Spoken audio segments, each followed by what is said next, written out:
Hi, I'm Amy, and trust me, you won't want to miss how this story ends. 3 years ago, life was perfect. I had just landed my dream job as a senior software engineer at Tech Solutions, married my college sweetheart, Derek, and moved into our dream house in the suburbs. My brother James loved teasing me about living the so-called American dream. Look at my baby sister killing it. Next thing you know, it'll be a white picket fence and 2.5 kids. Very funny, James. Maybe focus on your own love life for once. My best friend, Sarah, was just as thrilled. During our usual coffee catch-up, she gushed over my wedding photos for the 100th time. Girl, you and Derek looked absolutely perfect together. Barbara, my mother-in-law, was just as pleased, though with her, it was more about Derek. Amy, darling, you must let Derek handle the finances. Men are just better with numbers. I nearly choked on my coffee. Barbara, I literally write code for banking systems. Thank God for Emma, Derek's sister. She rolled her eyes. Mom, stop. Amy's probably better with money than all of us combined. If only I had seen the warning signs sooner. It started small. Derek questioning my purchases despite the fact that I earned more than him. $150 at Target. What could you possibly need? Groceries, and some office supplies for work. You should run these things by me first. Then came the joint account drama. We should combine everything. That's what married couples do. I agreed, partially. We merged our regular checking accounts, but I kept my personal savings separate. That's when things got weird. He started checking our joint account daily, questioning every transaction. One night, after a brutal day at work, I caught him going through my phone. What are you doing? Just trying to find that receipt you mentioned on your banking app. Even Sarah noticed the shift. Amy, is everything okay? Derek seems different. He's just stressed about work. Are you sure that's all it is? I hesitated before finally confiding in her. I've been putting aside 20% of my salary. Just in case. Smart girl. Does Derek know? No, and I'd like to keep it that way. Emma picked up on it too. During a family dinner, she pulled me aside while Derek was deep in conversation with Barbara. Hey, you okay? I've noticed Derek's been weird about money lately. That obvious. Let's just say I recognize the behavior. Keep your guard up, okay? I had no idea how much worse things were about to get. But at least I had my safety net, $50,000 tucked away where Derek couldn't touch it. Sometimes a little paranoia pays off. Then came the night that changed everything. A quiet Sunday dinner, lasagna fresh out of the oven. And then Derek dropped the bomb. We need to talk about combining all our accounts. We already discussed this. My savings stay separate. Come on, Amy. Don't you trust me? I'm your husband. This isn't about trust. It's about independence.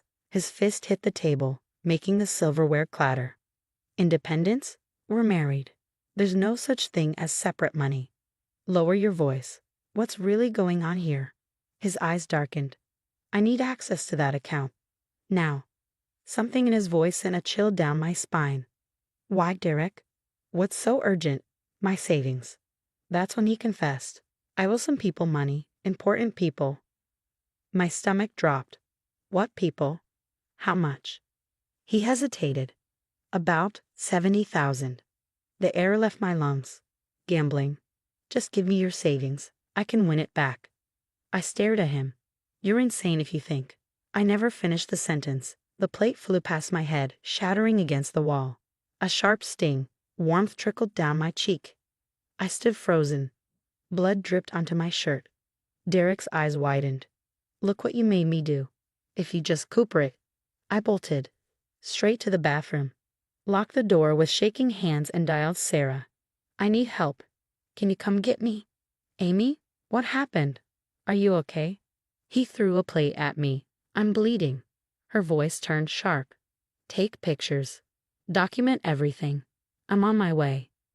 But before Sarah arrived, someone else did. Barbara. Derek must have called her.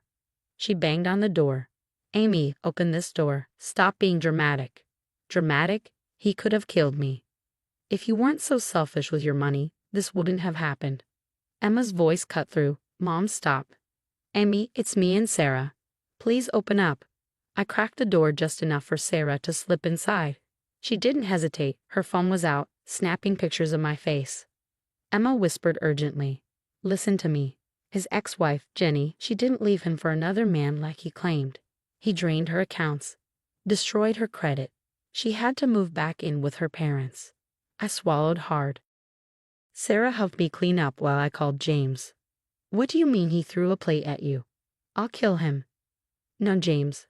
I need somewhere to stay. Pack a bag. I'm coming to get you. Sarah glanced at me. He's still out there. Emma and I will handle Derek. You slip out through the bathroom window. James can pick you up at the corner. From the kitchen, Derek and Barbara's voices grew louder. She's overreacting. I didn't mean to. Shut up, Derek. You're lucky if she doesn't press charges. I reached under the sink, grabbing the emergency bag Sarah had insisted I pack months ago. Passport, cash, essentials. My hands trembled as I unlatched the window. Your sister always was a gold digger, Barbara spat at Emma. Our brother-in-law is an abusive gambling addict, and you're defending him. Their voices faded as I climbed out. James was waiting, engine running. Get in, you're staying with me until this is sorted out. As we pulled away, my phone vibrated nonstop. Derek. Baby, I'm sorry. Please come back. We can work this out. I turned off my phone. There was no going back. At James's house, my hands shook as I logged into our bank accounts. No. That's impossible. James peered over my shoulder. What's wrong? He cleaned out everything. Our joint savings, checking, even our vacation fund. Almost 40 grand. Gone. James grabbed his phone. I'm calling the police. 2 officers arrived within the hour. Officer Martinez took photos of my face while Officer Chen asked questions. When exactly did the incident occur? Around 6. I have photos, time-stamped. Then Sarah and Emma arrived, bringing something else with them. Emma pulled out her phone. I've been documenting Derek's behavior for months. Screenshots, weird messages, recordings of him yelling about money. And look at this. Jenny sent me everything. Bank statements, credit reports, all showing the same pattern of financial abuse. Sarah turned to the officers. Can we submit these as evidence? Officer Chen nodded. Absolutely. This helps establish a pattern. Then my phone buzzed. Barbara. How dare you humiliate my son like this? He provides everything for you, you ungrateful little. Emma scoffed. Mom's telling everyone you're a money-hungry liar trying to ruin Derek's life. She's even calling your job. What?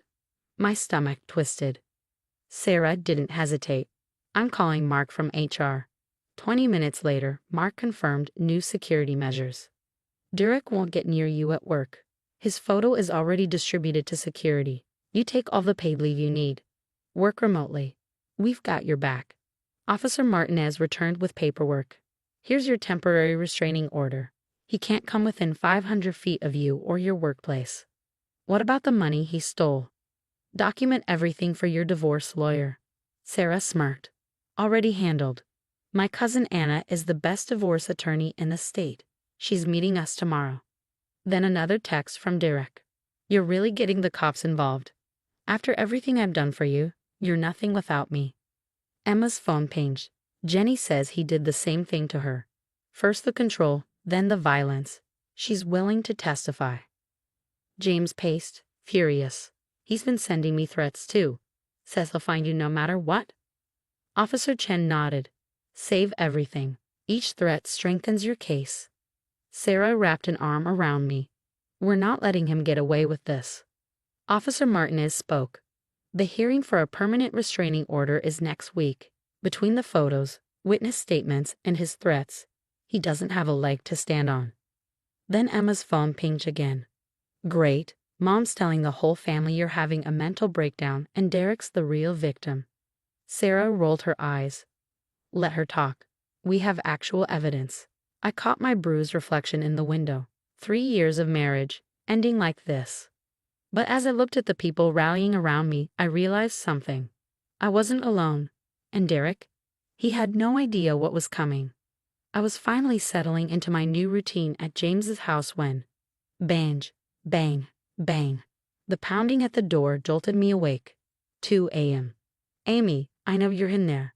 Just give me 5 minutes. James grabbed his phone. I'm calling 911. You're ruining everything. Derek's voice was raw, desperate. All I need is the money to fix this. Headlights flooded the driveway. Sarah's car. She had been staying over that week. She stepped out, voice sharp. Step away from the door, Derek. Cops are already on their way. Derek spun toward her, rage twisting his face. You turned my wife against me, you meddling. Then, sirens. 2 patrol cars screeched to a halt. Hands where we can see them. They cuffed him just as Barbara's car screeched to a stop. What are you doing to my son? She shrieked, stumbling out. Amy, stop this madness. Officer Chen stepped between us. Ma'am, step back. Your son violated a restraining order. Derek thrashed as they loaded him into the squad car. Amy, you can't do this to me. But I already had. The courthouse. The next morning, Anna laid out our case with ruthless efficiency: assault, harassment, financial abuse, violating a court order. He's looking at serious time.